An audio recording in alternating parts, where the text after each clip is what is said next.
बराबर आए यहाँ, हमला करे, और जो वादा किया था वादा खिलाफी भी की। उन्होंने आगरा की तरफ से हमला नहीं किया। बाबर आया था, राणा सांगा के हवाले दिल्ली करके वापस चला जाता, लेकिन राणा सांगा ने जो उनके साथ धोखा किया उस वजह से वो यहां रुका और फिर राणा सांगा पर हमला किया। मुसलमान गद्दार नहीं है, बेवफा नहीं है, बेमुरब्बत नहीं है, दोस्ती निभाना जानता है।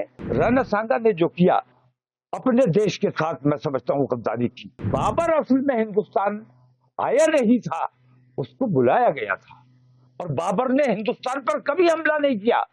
बाबर ने इब्राहिम लोदी पर हमला किया था राणा सांगा के कहने पर। बाबर आए यहाँ, हमला करे, और जो वादा किया था वादा खिलाफी भी की। उन्होंने आगरा की तरफ से हमला नहीं किया, सिर्फ उन्होंने ये चाहा कि ये दिल्ली को तहस नहस करे, लूटे और लूट के चला जाए, और उसके बाद हम वहां कब्जा कर लें।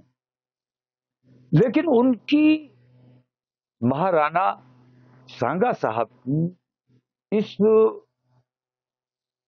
वादा खिलाफी से नाराज होकर, वरना बाबर आया था, राणा सांगा के हवाले दिल्ली करके वापस चला जाता, लेकिन राणा सांगा ने जो उनके साथ धोखा किया उस वजह से वो यहां रुका और फिर राणा सांगा पर हमला किया।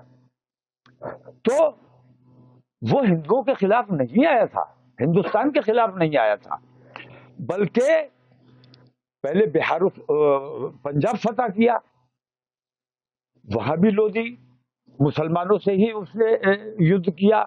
दिल्ली पर हमला किया, दिल्ली में भी मुसलमानों से ही युद्ध किया। उसके बाद आगरा पे हमला किया। तो मैं कहना यह चाहता हूं कि मुसलमान गद्दार नहीं है, बेवफा नहीं है, बेमुरब्बत नहीं है, दोस्ती निभाना जानता है। और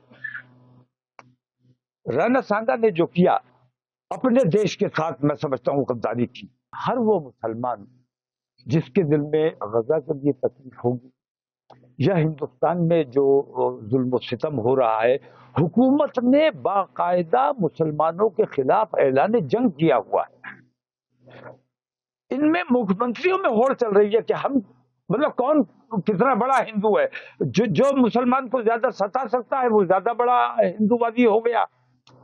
हरियाणा में जैसे ईद की छुट्टी कैंसिल कर दी गई। इस किस्म की जो हरकतें हो रही हैं, मैं ये पूछना चाहता हूं, जैसे औरंगजेब का जिक्र बहुत इन दिनों चला, और मैं बहुत इन हिंदूवादी संगठनों का मैं बहुत शुक्रिया अदा करता हूं। औरंगजेब का जिक्र करके जो हमारे बच्चे हमारी तारीख भूल चुके थे, हमारे बच्चे हमारी तारीख को नहीं समझ पा रहे थे, उन लोगों को भी ये पता चल गया। उन्होंने भी खगाला कि असल में औरंगजेब क्या है, उन्होंने भी समझा औरंगजेब को। और वो आम हिंदू जो इन तमाम चीजों को नहीं समझता था और नहीं समझना चाहता था, उसने भी आज ये समझ लिया कि बाबर असल में हिंदुस्तान आया नहीं था, उसको बुलाया गया था, और बाबर ने हिंदुस्तान पर कभी हमला नहीं किया। बाबर ने इब्राहिम लोदी पर हमला किया था राणा सांगा के कहने पर।